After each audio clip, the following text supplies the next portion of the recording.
G'day, homesteaders!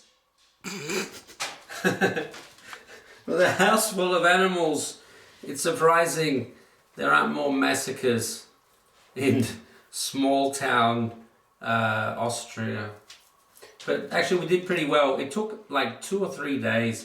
It sucks how long it takes. The preparation for using the airless paint sprayer is minimum 2 days, because even when you think it's just a matter of taking the plugs off the walls and putting tape over them, then you realize all this stuff has to get moved, and where do I put all the stuff that I'm moving? We threw a lot of stuff in the rubbish, and thank God for that. But now we're going to have to paint what's left here. When we're finished painting, we just put this furniture back. We've moved the furniture to the center of the room and covered them in drop cloths, and you'll see us doing all of this. We have to do it within the next hour or two anyway, because when the sun goes down there's no light, because the lamps themselves have been patched up. We'll turn it all back on really soon. Alright, I've mixed the paint, meaning I put a blending paddle on the end of a drill and I mixed it as well as I could.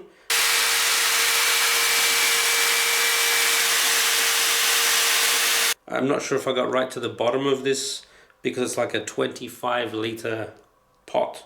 It's quite deep. Still, everything looks like it's ready to go. We're pretty much happy with this product.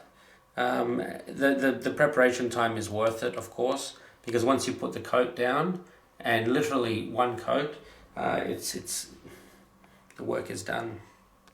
The only thing I'm doing differently, I don't know if anyone was paying attention before, but I mean, without using a wand this time, because the rooms are smaller, I'm having the blade of the paint spray this way, the fan, so I can spray side to side and have much better control, and I can see much better what I've already painted or what I haven't painted. I noticed that when I paint it with the blade going horizontally, then I have to look really above my head and I have to look below my waist, and I have to keep doing that up and down, and I can't really pay attention to keeping a consistent coat of paint on the wall, because I keep looking over my head and down, even down to my feet. So it's too much movement in one stroke. Going side to side means that it'll be more gradual, and of course we still start at the top and come down, but I'm looking forward to doing it with a vertical fan shape this time, because it'll be much easier to see where I've painted already. Again, we're painting white on white, which is a bit of a pain in the ass, but white on white is okay, because if you miss a bit you normally don't notice, because obviously it was white enough. But we're going to give it a pretty solid coat. We're not going to try to do too much at once, but we are going to do this whole room and this little entry area in the next 20 minutes. I think we'll get it all finished in half an hour maximum. Alright, so this is already mixed as much as I could. I'll put this... What we did originally is that we used to run water through this, so we could see water come through the end, and then when the water was coming through, then we switched to the paint. But I thought that was a waste of time, and maybe it was just for a demonstration one time someone did it on a video. That's how you clean it, but that's not how you have to get the machine started. Just make sure the paint's really mixed. The paint is right up to the top, so we can't thin it. I would normally add about a litre of warm water or even hot water to this, but look at all that paint.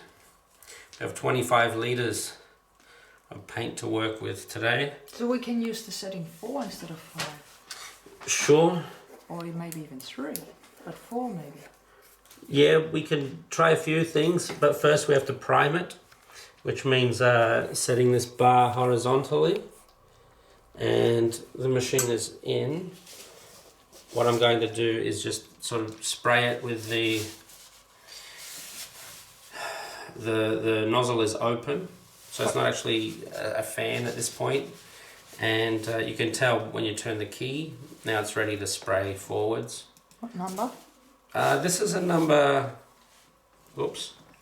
This is a number 517. Alright. Official Wagner bit. This is just so I can open it up. It might be a bit noisy, but once we see paint come out of this hose, we can take it to the next room and really start painting. Alright, so I do this like on 1 or 2.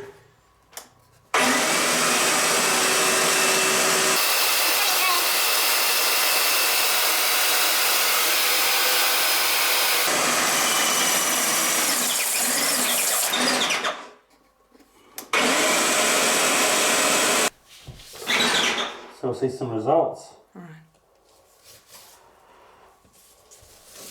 That's the shit. That's the shit. Alright.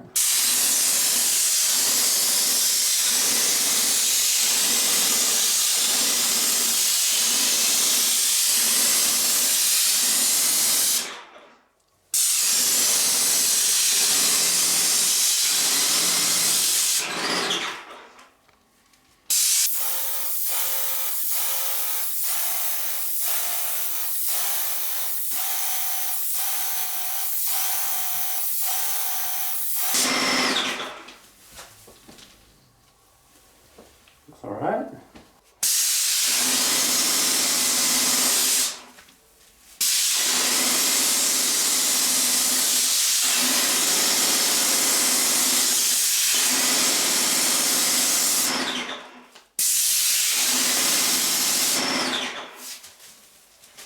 This hose thing's a bit.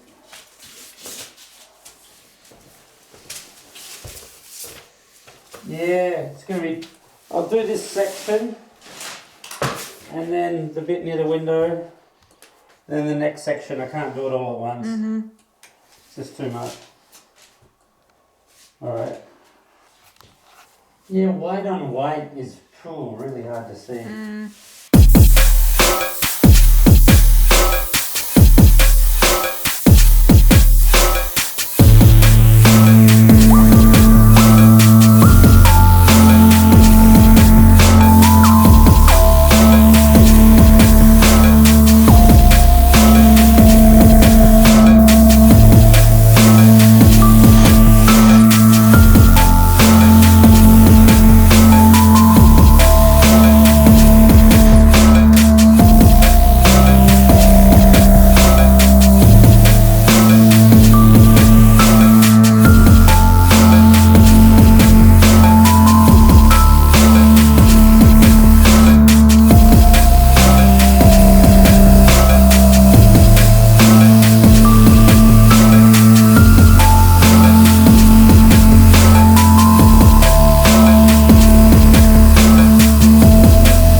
the demo videos, they're always putting on like dark brown or something like that.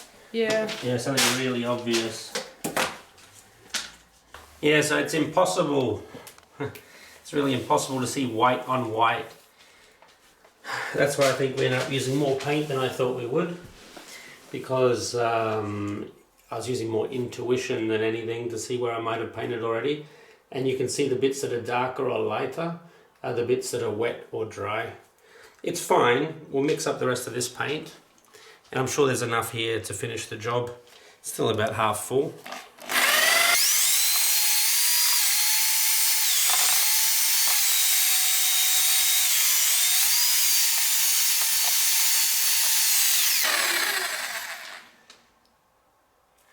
Yeah, it's better. You can drop that back in.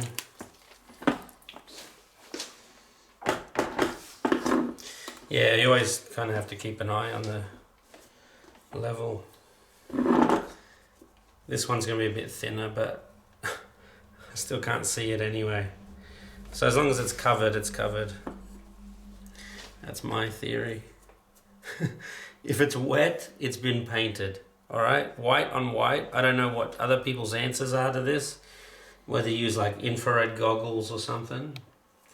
But if you want, you can leave a comment down below. How do you paint white on white and tell how you're doing it? If you're not missing anything, or if you're going over the same part too many times. You tell me. Alright, this paint has been officially mixed. We get back to painting. Do you have to prime every time? No. We'll just get back to business. So we can just plug it in and turn it on. Yeah, I'll take the drill out of the way because I'll be walking this way in a second. It wasn't even turned off here. So do I go back to 0 and then turn it on 4? I think On it's still 5 full. now. I think it's still full of pressure. Yeah, okay, but I turn it on 5 now, so it uses less.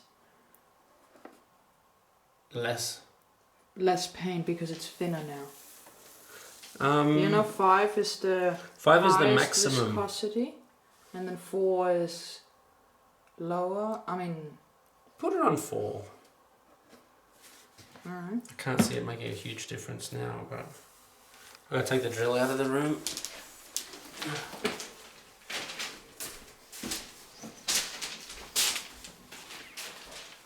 Hey kitty, what are you doing?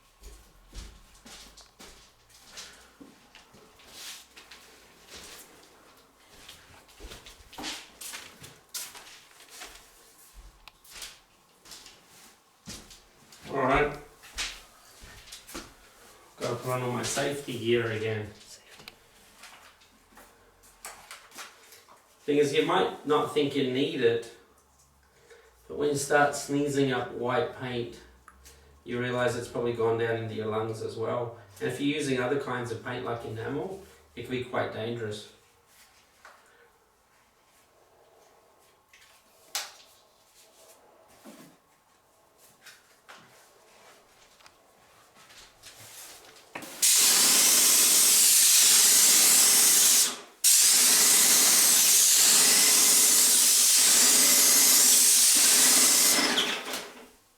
No, it's just the plastic. Oh, I thought you tried to signal. No.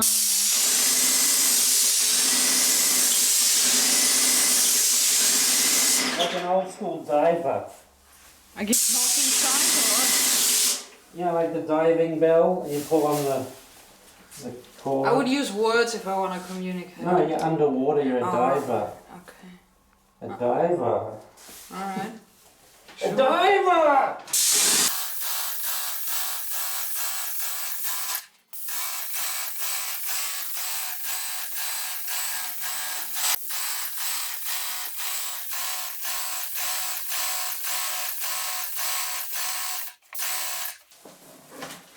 The inside of the window.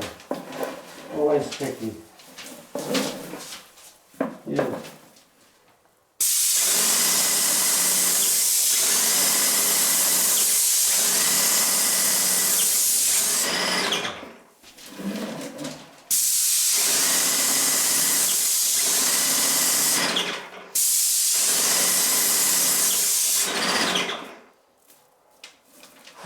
That's pretty good.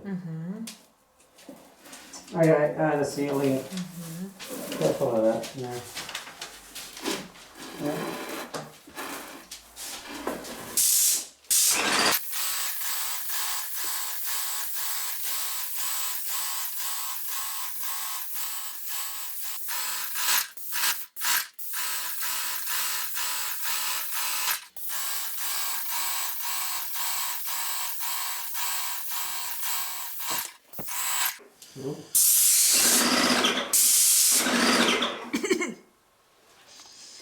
That's what the mask's for, babe. Sorry. Alright, I'll do the other side of that.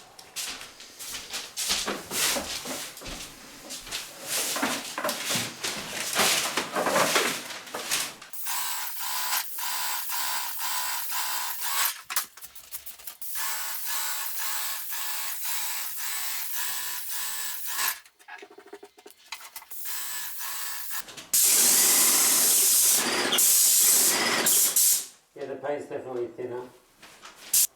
Alrighty, where's my thingy?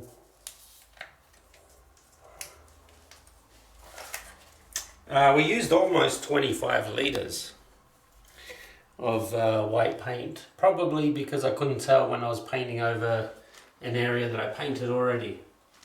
We did water it down right near the end, just a little, and I think that got us to the very last portion of our paint, which I don't know if you can tell is almost completely empty.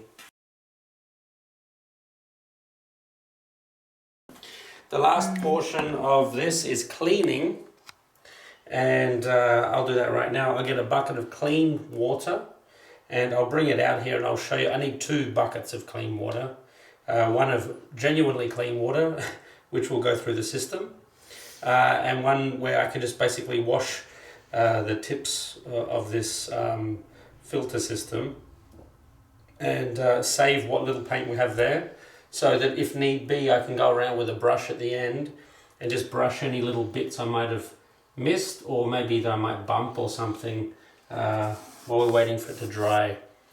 It'll be dry in a few hours, I'm sure, because you can already see that it's drying pretty well, and this whole room is 100% moist at the moment. It's 100% wet, so we should just leave it be. Did I miss a spot there? Anyway, I'll clean it out now and we'll go through that. So I have to get some water.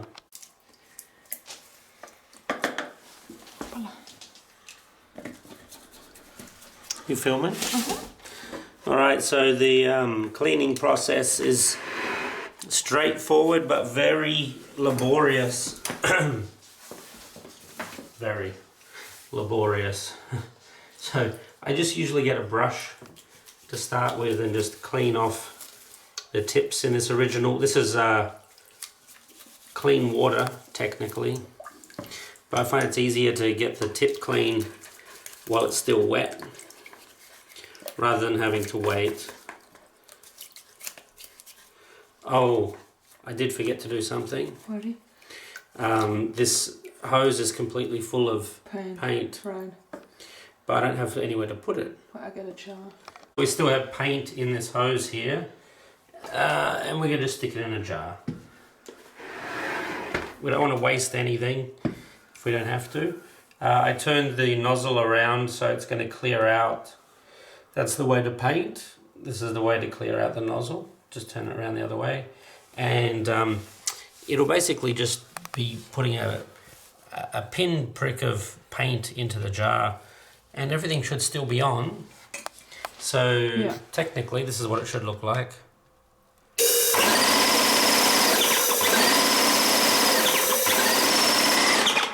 We should lower the pressure to the priming stage. Turn the primer. Now it's on 0. So now I turn it on 1 or 2. Try it on 2.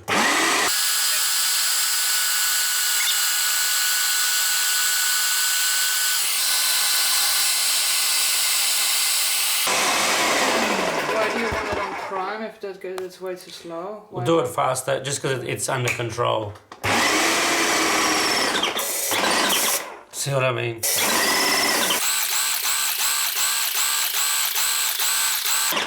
Yeah, see what I mean? It's really fast. Put it back, or just put it slower pressure. I'm not sure if that's watery yet. Fill it up and then stop. Yeah, just like that. It's watery. That is water, yeah, right. Sprayed. Right. It just happened then. So that's still alright. It's not great paint. But we can save this and even mix this in with the next batch of paint. Do you want to grab that, honey? Alright, so now there's water just running through here.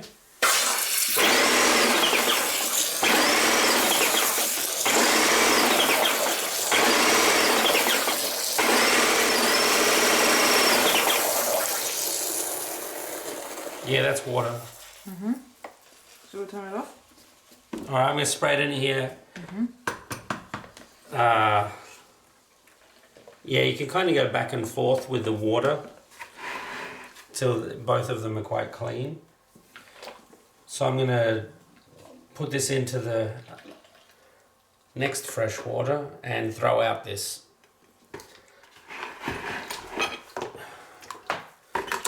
This one here. So I'll replace this with some fresh water.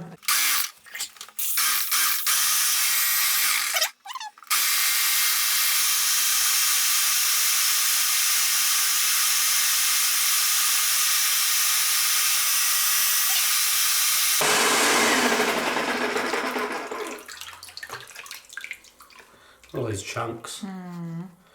That's the stuff that you really have to clean by hand. You can't, yeah, there's no real automatic way to clean the machine. That's why I just keep changing the water for clean water until all of these little chunks of paint are gone and it's completely clean.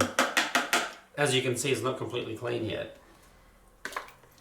And there's still a lot of paint that sits in different parts of the machine, so you have to take every pipe off, every fitting, and either you could use a brush or a rag or something. I think a scouring brush that you'd have in your kitchen is pretty useful because it's got a long handle. We use one of those sometimes, and get every little bit of paint off, because once it dries it might be a lot harder to remove.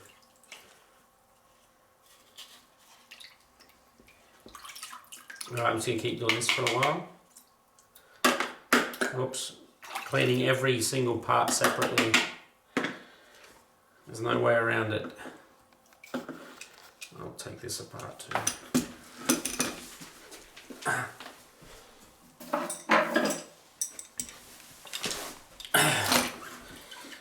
The good thing is all the electrical parts are only in the pump. All of this is safe to put in water. Nothing bad can happen with electricity because there isn't any. It's just water pressure or paint pressure. So I have to take the filter out. To do that I need what we call a spanner, or I think Americans say wrench. Here, that's where I have to loosen it. Once this comes loose, you can just do it by hand. You absolutely have to clean the filter out.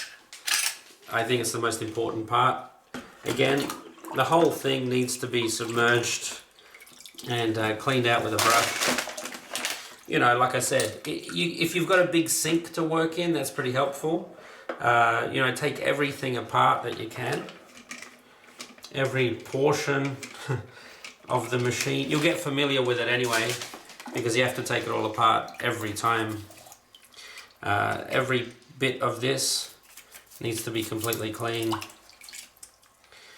which means every part of it has to be removed and personally dealt with. Maybe this isn't the best brush, but still, I don't mind it. It's doing the job. And it was a paintbrush I was using earlier today.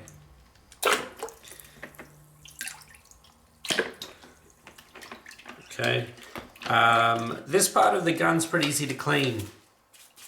You know, just submerge it in water, give it the once over, and it cleans up pretty easy.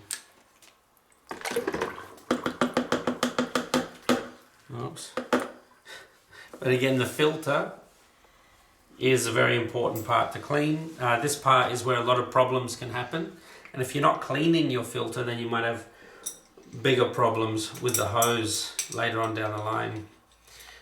You need 2 spanners to undo this filter portion. That's a chamber here, and you need to release it. Which way? This way. No, this way. That way. Alright. Don't overdo it, because then you might have trouble getting the parts apart. So when I put them together, when I put everything together, I just do it firm so it stops, but I don't really try to extra tighten it. It's not like a race car. I just push it down so there's enough force. And then here's the filter itself. You do need 2 spanners to do this. There's a really cool floating part here on the filter. That's just so that the gun can move around freely, but it doesn't do anything.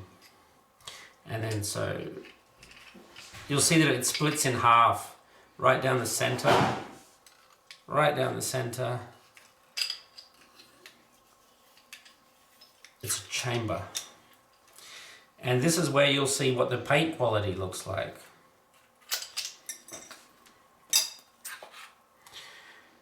In here, you can buy these filters very cheaply on eBay. I bought like 5 filters the other day for about $3.50. You pull that out by hand. You don't have to use any special tools, but you just use a little bit of brute force. It's like a pen ink that goes into the back of a pen. It's that simple. You see all these chunks? These are going to cause problems next time you want to paint. So this has to be completely cleaned out. What I usually do is I take it into the shower or something and shower or hose out all of the pieces so that there's no chunks of paint left in there. That also means you've got to really clean out inside the chamber. Everything where dried paint could be a problem later on. So again, I said it's laborious. Doing it this way, like on the job, is the worst possible way to do it. What I would recommend is if you have a dedicated wet area of your workspace where you can use a pressure hose or something like that to clean things, or at least have a big sink so that you don't have to worry about how much of the splashback is going to get on everything. Alright, I'm nearly done with the chamber. It's not that hard to clean, but you've got to do it all while it's still wet. If it goes dry, you won't be able to do anything with it. Alright, so I'm going to go and clean the this filter separately. I'm going to blow water through it. You just blow water in here, and it'll push all of the little paint particles out, and then it'll be really clean to use for next time. This is clean now. I've got to clean this bit, but that's where the filter goes in here. Someone did ask a question about the filter. Literally, the filter you can buy, the white ones, the coarse ones with the bigger holes for house paint, and then I think the red tip, that one it's a finer mesh because they expect you to put a wood stain and very thin things through it. So it's this simple. You take the filter and you put the filter into that part of the handle. That's right. Sure, that's it. That's all. And then you yank it out and it comes out. You don't need any special tools or any special kind of technique or method. It's literally brute force. So you push it in the same as you put the ink in a pen. Push it in as far as it goes. Put the other end on and it'll be tight anyway. Okay? Brute force. Pull that thing out. Clean it. Stick it back in. Alright, so I'll finish cleaning this now. The hose is empty. I'm going to wash the outside of the hose. That's not much fun to wash. I usually do that outside with a garden hose or something, and a rag. So I use the rag over the whole length of the hose to clean the hose off. It's very labor intensive, and if you've got an offsider or a young guy, you know, like an apprentice, that should be their job to clean all of this stuff. Mind you, if they don't clean it properly, they could really ruin a $500 machine. Well, $400 machine plus accessories. So do it properly, clean everything right, make sure everything's separate, so you're sure that all the pieces are clean, and then let them dry. You know, I disconnect it from here as the final part.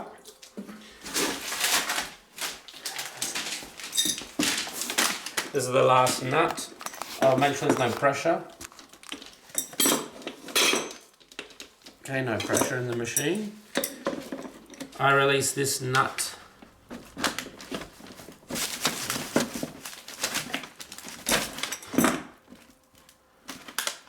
And that's the last one on the hose. The machine itself, all it needs is a wet rag because the machine just gets dust on it. But the hose is going to get washed separately now. And these hoses here should also be disconnected. You've really got to disconnect everything. Once you've taken off the last nut here, there's only some butterfly clips that you can release by hand. Loosen these big hoses, press down on the clips, push them down the hose a bit so they're free.